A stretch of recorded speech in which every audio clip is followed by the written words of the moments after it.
Thank you for joining us. Welcome to LumioseStation. Yo, LumioseStation, what is going on? It's NumbNexus here, bringing you guys another Cooking with Nexus episode. Uno, dos, tres, cuatro, cinco, seis, siete. There we go, siete. So, we're going to be talking about three things today: Pokebank, Sticky Web, and how the metagame will change. Let's start off with the metagame. The metagame is going to greatly change now that we have megas and powerful Pokemon like Kyurem Black, Latios, Terrakion, Keldeo, Heatran. Mainly just a lot of legendaries. It is really just a lot of legendaries that we did not have. We are missing, of course, like Darmanitan and Electros and all that kind of stuff, but I don't think they were as big of a threat as Keldeo. So, Sticky Web, basically what it does is it lowers your opponent's speed. And with the Kyurem Black being not that fast, it's only base 95. It's still fast, but not that fast.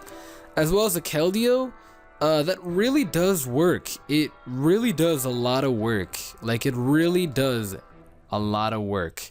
Kyurem Black on the Sticky Web is probably the best abuser after Mega Garchomp, and he's very, very powerful with that. I do carry a mixed Kyurem Black. This is very standard. This is probably the only Kyurem Black out there.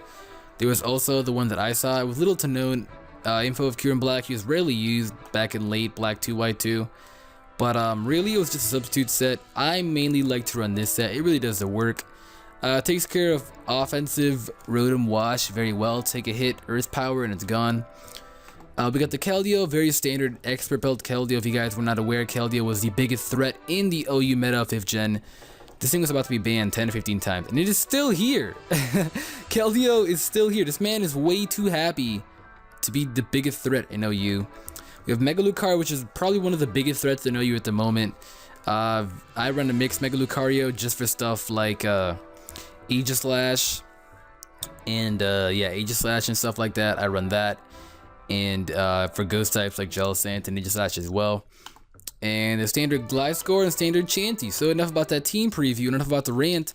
I also gotta say though that legendaries are gonna stay. They're gonna stay in their tiers.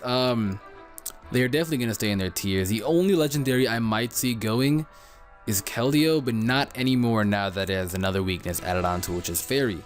So with Azumarill walling Keldeo in each and every way, Hidden Power Electric will probably become more common, as well as the fact that Azumarill can just knock it out with a Play Rough. Same Mega Mawile. So if Mega Mawile can live. But enough about that. He's got, ironically, a Celebi. The first Celebi that I am seeing, honestly, on the ladder. I have never come across Celebi. And, I don't know, I can definitely handle it. But Celebi is going to be a big problem. He's also got the Mega Ampharos, so he might be running Sticky Web. I don't even know if Celebi can learn Sticky Web. But I know he's going to want us to lead off with the Smeargle. I'm going to lead off with my Kyurem Black.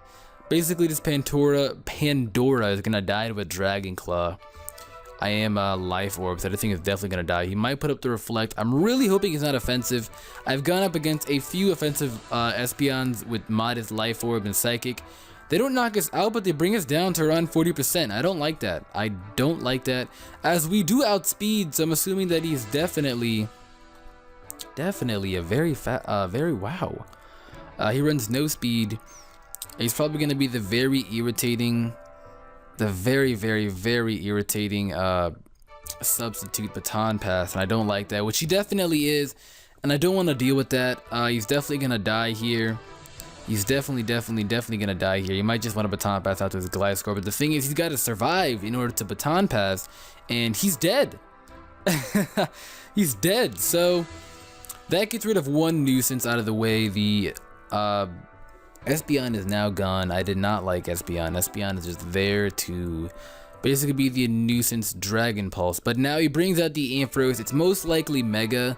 So what we can do is just stay in. Not even want to go for Earth Power. We can just go for the Dragon Claw. If he does end up being Mega, I don't know what he was thinking. Maybe he thought that he could outspeed us, but I don't think our opponent is that skilled, and he just forfeits right away. So that's basically what's been happening. If you could say it's understandable, I guess, in a way. He did not make the best plays, but this is very common, what I fear about happening to the meta, that a lot of people might just end up forfeiting a lot. Sure, it's going to get you high in the ladder, but it's not going to be fun. So I'm not satisfied with that. We're gonna get another battle, and hopefully you guys are learning a thing or two about how the Pokebank will affect the meta, as well as how Sticky Web works, because this episode is about Sticky Web. So we are battling a guy called Nipple Viking. What? Oh my lord, what a name. He has no rapid spinner unless his Cloyster is a rapid spinner. I'm actually gonna lead off with my Smeargle here, as he ends up leading off with the Diggersby. We are free, very free to go for the Spore. Scouting out to see his Pokemon. He has no grass Pokemon that can really handle a Spore, so we can't just go for that, and we somehow outspeed. As we now can get just Sticky Web up. Hopefully he stays asleep, because they always wake up. They always wake up as soon as I get both the Sticky Web and the Sticky Web and the Stealth Rock up, and I don't like that.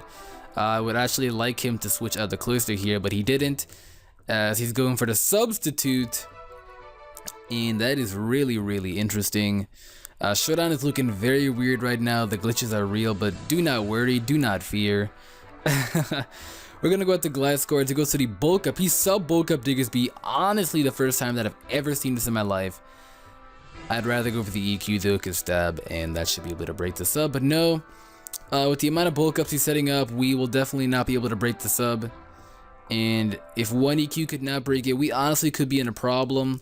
And the Diggersby is gonna become a very big threat.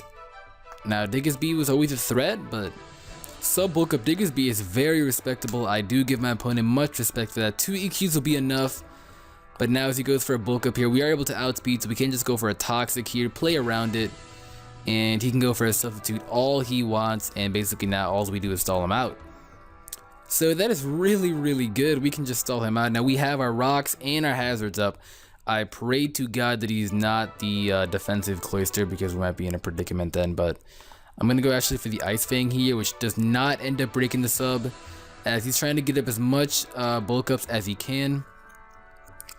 Oh lord, he's getting up so many bulk ups. We don't have much to fear about though.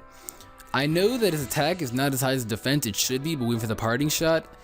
We still, at the end of the day, are a Gliscor. Though he does have the huge power return, I really do fear that will just one-shot us. I am trying to stall him down to the point where I actually hope he has EQ in return rather than EQ and Quick Attack, because that could be a problem. But he does end up having the Quick Attack, which is not good for us, and my only fear with that, because he could sweep, and our Keldeo is really the only thing that can take care of it. But Quick Attack didn't do as much as I thought it would do. Yet again, he is huge power, but it didn't do as much as I thought he would do. He should be able to die next turn, but I want to just go for the Protect here. He seems to only have Quick Attack and EQ as attacking moves, or else he would have gone for maybe the Stone Edge or something else, but nope, he just goes for the Quick Attack. And we are able to live that. It did a lot of damage, around 51%, but we are able to stall him down. So the Diggersby is gone. He comes out to the Cloyster, and he's got the White Herb, so thank the lords he's actually a, see, as you can see, Showdown is really glitching, as you can see from everything else, but he's actually the Shell Smashing set, which is great. I could stay in and Toxic, predicting him to go for the Shell Smash, but I'd rather come out to my Smeargle, sack that off, and go for the Spore possibly. But he goes for the Icicle Spear, which is great. That is just great. The White Herb got rid of his stat drops from the Sticky Web, so it is unfortunate. And I'd rather just come out to my Keldeo and Secret Sword the crap out of his entire team, because no one on his team really appreciates the Secret Sword besides the Salamence and the Togekiss. So we're gonna go for the Secret Sword, as that is able to knock out his Cloyster, another annoying pest out of the way. Basically everything but the Ments and everything else is gone, but effects of weather disappeared. I did not even know that weather was up. He's got the Cloud 9 Licky, not even bad. But we can just go for a Secret Sword here. It is Expert Belt boosted, but I rather would just go out into my Lucario. I'm not confident on taking a Body Slam, but we're just gonna go out to our Gliscor instead. And take hits, proceed to be taking hits from this guy. So our opponent seemed to really rely on that Diggersby, and he doesn't really feel honest about that, but he does just go for the explosion, and dear lord, that just knocked us out as he forfeits and that is going to be the game. So I'm actually not going to pick up another match that I had 2 bad matches in a row. It was really one-sided. That was really respectable, the normal gem explosion. But if you guys learned a little thing or two about the Pokebank and how Pokebank is not going to become the new meta you got to get used to, you got to get your mind out of 6th gen meta and into the Pokebank meta, which is basically 6th gen meta, but like pre-6th gen meta is gone. New 6th gen meta is here. They basically mixed in the old 6th gen meta and the old black and white, put it together, and bam. So again, legendaries are not pests, and well, they are pests, but they're not cheap and broken and all that. They have checks and counters, so please stay on top of that. And until the next time, guys, I will catch you all later.